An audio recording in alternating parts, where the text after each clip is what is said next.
2 steps to the left, that's your right. Yep, over that way.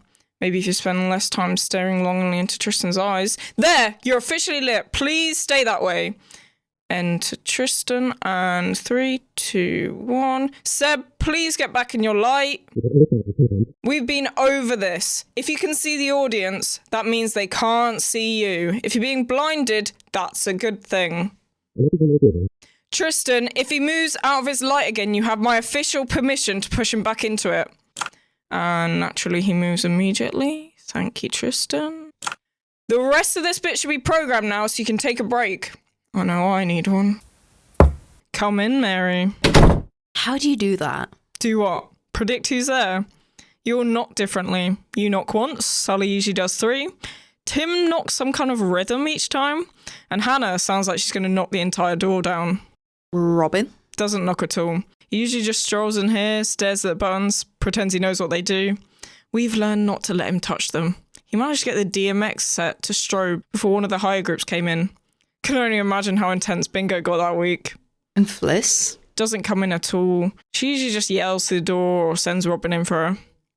It's like she's scared that being backstage there's some kind of disease she can catch if she stays in the booth too long. Which suits me fine. She sounds like a nightmare. You're not the first to call her that.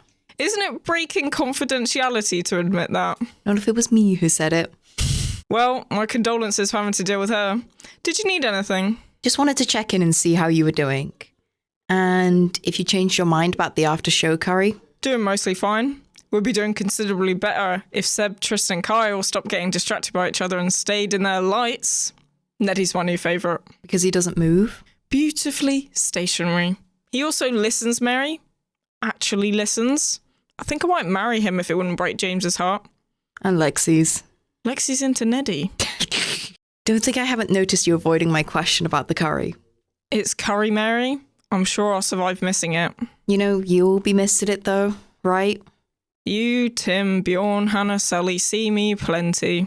And Lexi? Too busy pining after Neddy, apparently. She won't notice if I don't show.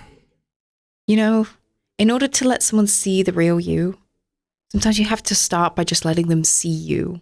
I've been seen plenty, thanks. Just think about it, okay? Sure. Tristan is still holding Seb in place, huh? Let me hold you with convenient excuse of lighting, my beloved. But alas, our love is forbidden, for I have toxic ideals of masculinity. And I have the hots for your ex. Probably. She approaches. I must immediately remove myself from your arms now, for masculinity is at stake. What a mess. Queen, we will rock you. All right there, Tim. Mostly. It turns out that they tried earlier in the lover scene completely wrecked Kai's mic. We've switched to the backup, so let's hope. Okay, Tim's back in the booth, so let's pick up with the next scene. How are we feeling about the bottom sequence? Less of a nightmare with that Marcus, but still a nightmare. At least when we say to Neddy that attempting to crowd surf in the middle of a Shakespeare production will end badly, he actually listens. Wonder how he's doing that STEM job. Given how irritated Fliss has been looking, he's probably thriving. Good for him. Someone deserved to escape this midsummer nightmare. Kai, Tristan, you both stood in darkness. Seb, that's much better. Someone needs to lock these 3 in a room and make them talk. The tension is killing me. Try being in a room with them. No, thank you. I can only deal with so much pining. Does that mean you'll tell her then? Tell who? Tell Kai her ex wants to steal her new boyfriend? Can't imagine that's the kind of news that'll go over well, especially if it's delivered by God Mike. No, tell Lexi. I think Lexi knows about this. Wouldn't be surprised if people outside the theatre know at this point. Not about this. Then what? Her crush on Neddy? Mary told me about that earlier. Since when? I know I miss a lot in here, but I wasn't aware those two even talked. Is it serious, do you think? Her feelings for him, I mean. Because if it is, I guess I'm happy for her and all. It's just that... You're an idiot. Thanks, man. That's just what I need to hear. Lexi doesn't like Neddy. She does have a crush, though. On who? Please say it's not one of the disaster trio. You know exactly who it's on, Jim. Don't play dumb, it doesn't suit you. She can do a lot better than the Wizard of Oz, Tim. Wizard of Oz. Pay no attention to the man behind the tech box. Shouldn't you let her decide that? Did Neddy just unplug his mic? Damn it, I'll be right back. I'm not going anywhere. And now we observe the disaster trio in their natural habitat, the stage for where else would suit this unending drama, these three cores. See how the female stares longingly at the male, as does the other male. The two previous lovers now vie for the affections of another, who himself appears to be staring longingly at the floor. If he is looking for a reprieve from this drama, he will not find it there. He looks up, seemingly imploring the heavens to intervene, but there is no deity willing to intervene in this absolute car crash. I have updates. Step into my office. So, the latest is that James actually went to see Marcus and tell him how much better he's doing without him. Wait, seriously? Apparently, he went to his place of work, confronted him on his lunch break. And? Security got called to escort him away, but apparently Marcus also said he was happy for him. James has been crying in the green room about it since. Well, at least that explains where Neddy's shadow went. Any other news? Love triangle might be more of an arrow at this point, and that arrow is pointing directly at Tristan. What are his thoughts on this? Unclear. He seems happy that Kai and Seb broke up, though, so that might mean something. Anything else? Nothing substantial. Neddy and James might be in love, but that's hardly news. True enough. Aren't you meant to be down there, though? Technically, yes. I'm pretending to ask you where to stand so I can hit my spots on the first try. And will you? I actually paid attention earlier. I'll hit them just fine. And that's why you're my new favourite. Oh, thank you so much. Also, just wanted to give you a heads up. Giles has asked Hannah to check in here for the good sword. Just something I thought you should be aware of. I've suggested that maybe Marcus took it with him when he left, but she'll probably still check. Appreciate it, Björn. Once more, onto the breach. Godspeed. Sorry about your jacket, Tim. It's for a good cause. Hey, Hannah. You know the door shakes when you do that. Sorry. I just wanted to make sure you know I'm here before I walk in. Trust me, Hannah. I know. Huh. The dream tango sequence actually looks pretty good. You think so? I wasn't sure about it, since dream sequences are typically ballet. Trust me, Hannah. Ballet with this cast would have been a mess. The tango works. Thanks, Jim. Feels kind of surreal being in Tech Week with everything that's happened. I guess at a certain point I'd almost convinced myself we wouldn't make it. Now it's two of us. Still, I've definitely seen a lot worse than this make it to stage. You've come a long way from that production of Macbeth. Oh God, you saw that? Saw it. My brother played the entire Walking Forest. God, I'd forgotten about that part. I remember we had to keep getting new leaves because the ones we had weren't green enough. Oh yeah, my brother had us all on leaf gathering too. Honestly surprised we didn't deforest the local area in our attempts to ensure Fliss had authenticity. She always has been a bit. Much more than a bit. You know, it was when I was still finding bits of leaf in our home, months after the show ended, that I vowed I'd never get on this stage if only so I could escape Fliss's artistic vision. You're a lot braver than me for facing her and doing this. Thanks, Jim. And for what it's worth, I'm glad you could at least brave the booth. And now they rearrange the set and bring in the man-sized flowers. Why do they even need to be man-sized? Who gave us the budget for this? You know what, Riley? I'm almost sold on this production of theirs, but there's something missing. What if A Midsummer Night's Dream was actually a nightmare? And what says nightmare? Like giant freaking plants. I'm a genius.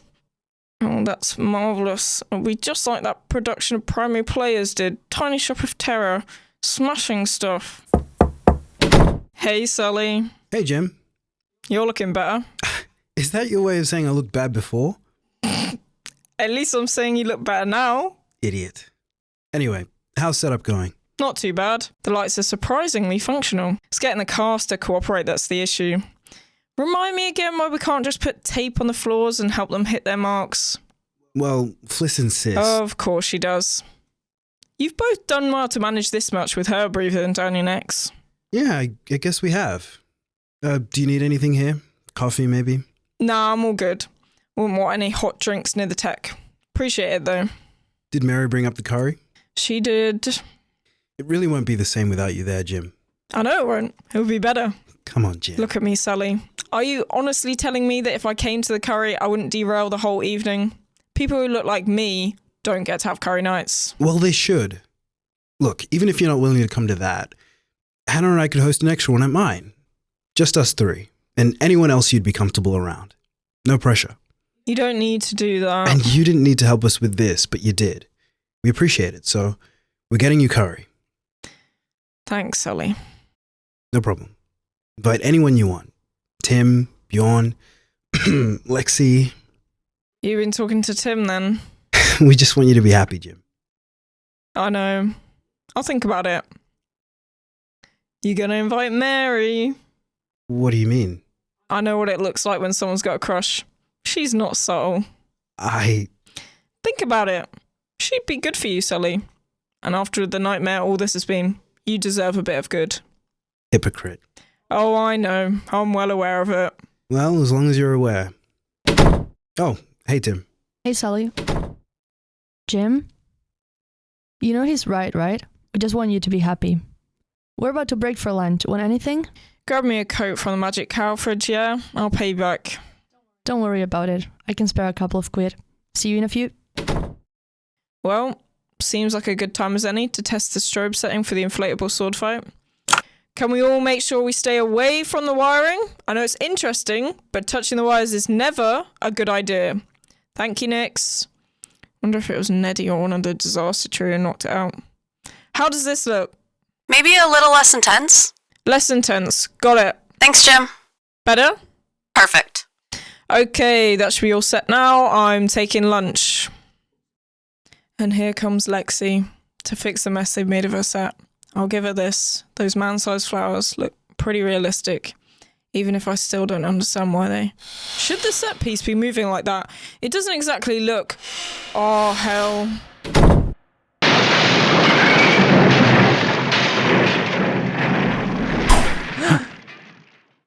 Told you this place is a death trap.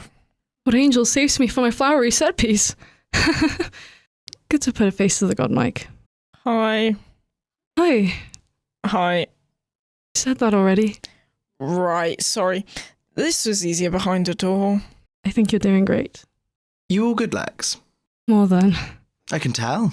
You sure? I'm sure. Wait, is that Jim?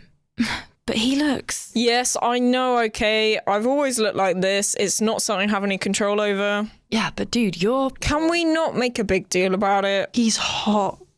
I mean... Exactly. Awooga. Hottie alert. This is why I stay in the booth. For what it's worth, I'm glad you came out. Me too. Oh my god. He got out of the booth for her. Episode 11, The Man Behind the Tech Booth, was written by Mimi Brown. Hannah was played by Aeva Skye. Sully was played by Kuzi Mbakada. Kai was played by Amélie Palmer. Seb was played by Eve Halsey. Björn was played by Anwen Crawford. James was played by Maud Kendrick. Mary was played by Elizabeth Holloway. Tim was played by Lucia Jimenez. Jim was played by Stephanie Proctor. Lexi was played by Christelle Tagaro. And Pat was played by Joseph Talliman. Next episode in This Together, Opening Night.